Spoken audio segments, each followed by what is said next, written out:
Welcome to the One Year Bible, May 31. The Old Testament reading, 2 Samuel chapter 17, verses 1 through 29.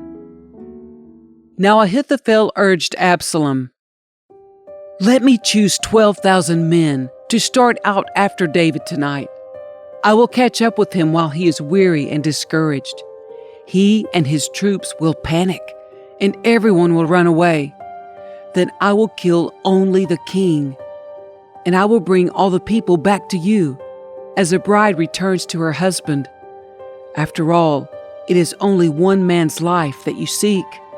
Then you will be at peace with all the people." This plan seemed good to Absalom and to all the elders of Israel. But then Absalom said, "Bring in Hushai the Archite. Let's see what he thinks about this." When Hushai arrived, Absalom told him what Ahithophel had said. Then he asked, "What is your opinion? Should we follow Ahithophel's advice? If not, what do you suggest?" "Well," Hushai replied to Absalom, "this time Ahithophel has made a mistake. You know your father and his men. They are mighty warriors. Right now they are as enraged as a mother bear who's been robbed of her cubs. And remember that your father is an experienced man of war. He won't be spending the night among the troops. He is probably already hidden in some pit or cave. And when he comes out and attacks, and a few of your men fall, there will be panic among your troops, and the word will spread that Absalom's men are being slaughtered. Then even the bravest soldiers, though they have the heart of a lion, will be paralyzed with fear. For all Israel knows what a mighty warrior your father is and how courageous his men are.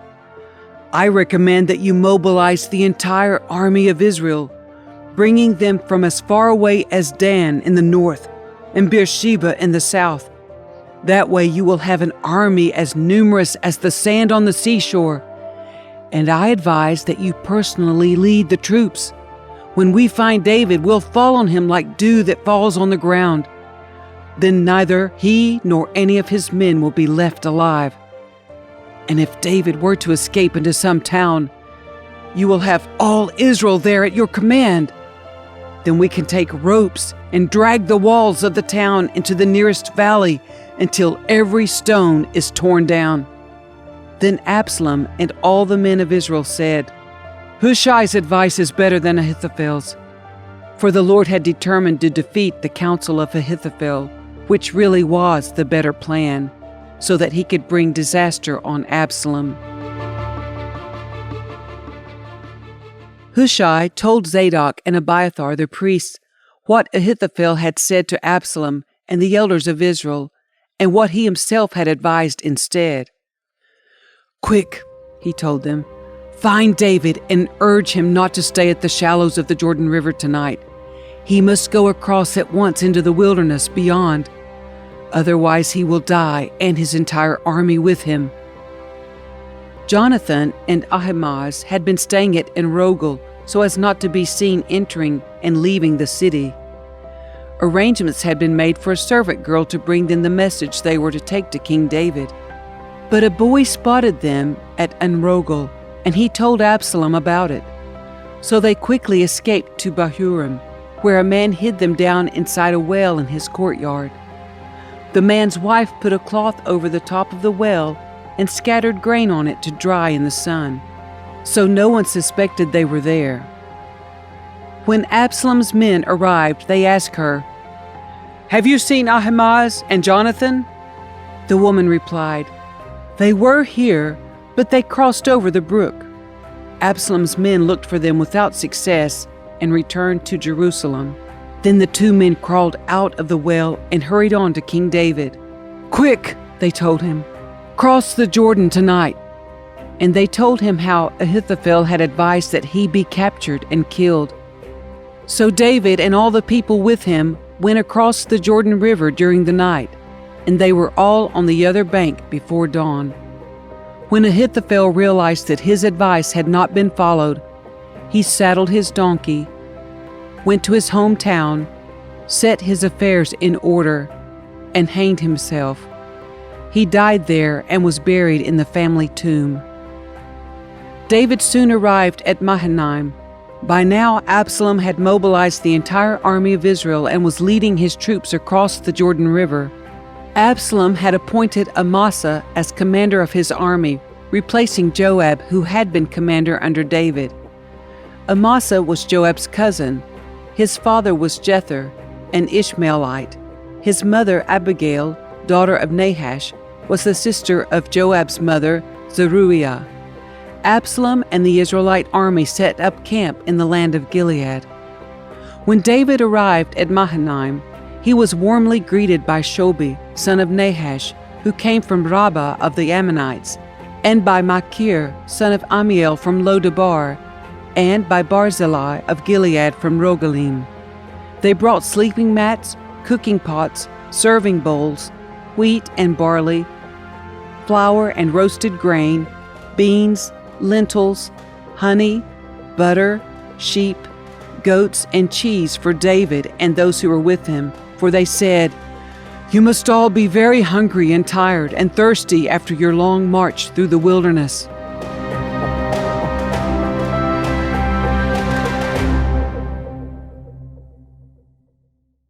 The New Testament reading, John chapter 19, verses 23 through 42.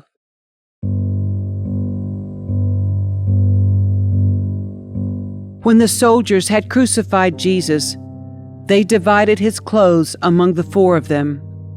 They also took his robe, but it was seamless, woven in one piece from top to bottom. So they said, "Rather than tearing it apart, let's throw dice for it." This fulfilled the scripture that says, "They divided my garments among themselves and threw dice for my clothing." So that is what they did. Standing near the cross were Jesus' mother and his mother's sister, Mary, the wife of Clopas, and Mary Magdalene. When Jesus saw his mother standing there beside the disciple he loved, he said to her, "Dear woman, here is your son." And he said to this disciple, "Here is your mother." And from then on, this disciple took her into his home. Jesus knew that his mission was now finished, and to fulfill scripture, he said, "I am thirsty." A jar of sour wine was sitting there, so they soaked a sponge in it, put it on a hyssop branch, and held it up to his lips. When Jesus had tasted it, he said, "It is finished." Then he bowed his head and gave up his spirit.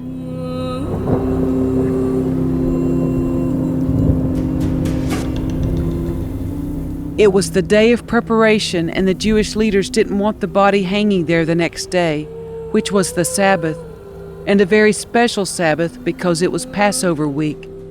So they asked Pilate to hasten their deaths by ordering that their legs be broken. Then their bodies could be taken down.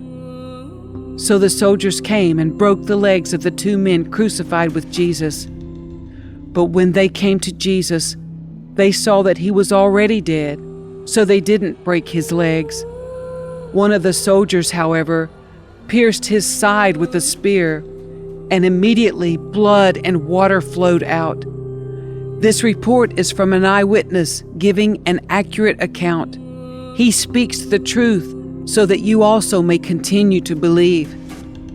These things happened in fulfillment of the scriptures that say, "Not one of his bones will be broken," and "They will look on the one they pierced." Afterward, Joseph of Arimathea, who had been a secret disciple of Jesus because he feared the Jewish leaders, asked Pilate for permission to take down Jesus' body. When Pilate gave permission, Joseph came and took the body away. With him came Nicodemus, the man who had come to Jesus at night. He brought about 75 pounds of perfumed ointment made from myrrh and aloes.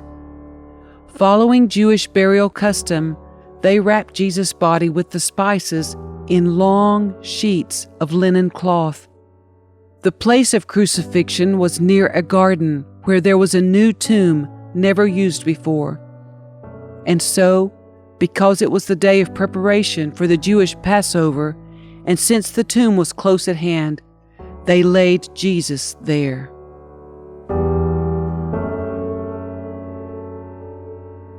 Psalm 119, verses 129 through 152.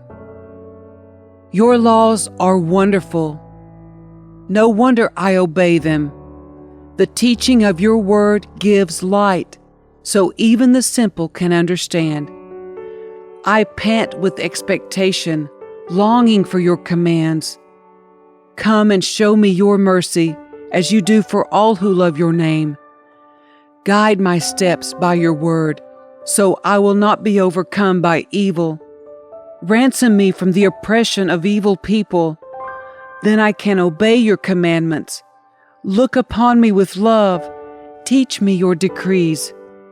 Rivers of tears gush from my eyes because people disobey your instructions.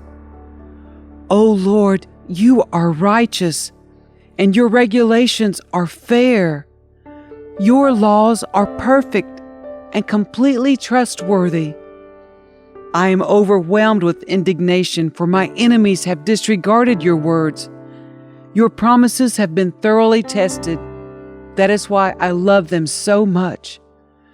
I am insignificant and despised, but I don't forget your commandments. Your justice is eternal, and your instructions are perfectly true. As pressure and stress bear down on me, I find joy in your commands. Your laws are always right. Help me to understand them so I may live. I pray with all my heart. Answer me, Lord. I will obey your decrees. I cry out to you, rescue me, that I may obey your laws. I rise early before the sun is up. I cry out for help and put my hope in your words. I stay awake through the night, thinking about your promise. In your faithful love, O Lord, hear my cry. Let me be revived by following your regulations. Lawless people are coming to attack me. They live far from your instructions. But you are near, O Lord, and all your commands are true. I have known from my earliest days that your laws will last forever. Proverbs 16, verses 12 and 13. A king detests wrongdoing, for his rule is built on justice. The king is pleased with words from righteous lips. He loves those who speak honestly.